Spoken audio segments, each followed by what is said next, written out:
गोष्ट महत्वाची आहे। बऱ्याच लोकांना असं वाटत असेल की हा काय जास्त वेळ इथं बसणार नाही। त्यांना एवढंच सांगायचंय, मी सुद्धा शेतकऱ्याचाच मुलगा आहे, त्यामुळे मी इथं जोपर्यंत आमच्या शेतकऱ्यांचं तुम्ही ऐकत नाही, चर्चा करत नाही, सकारात्मक होत नाही, तोपर्यंत जेवढा माझा जीव आहे, जेवढ्यात माझ्यात ताकद आहे, तेवढी नक्कीच ती ताकद त्या ठिकाणी मी वापरेन आमच्या शेतकऱ्याला न्याय देण्यासाठी।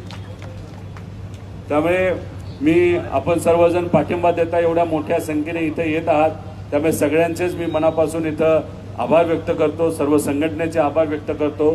आज संध्याकाळपासून आणि उद्यापासून मोठे मोठे नेते आपल्याला पाठिंबा देण्यासाठी येतील आणि हा जो आवाज आहे, हा जो काही संघर्ष आहे, तो अजून मोठा तिथं होणार आहे। नवले साहेबांनी जसं आपल्याला सांगितलं की हा लढा फक्त नेत्यांचा नाही हो, आमचं कुठे कर्ज नाही, आम्हाला कुठेही कर्जमाफीची जरूरत नाही। त्यामुळे ही कर्जमाफीची जरूरत आहे तर ही तुम्हाला आहे।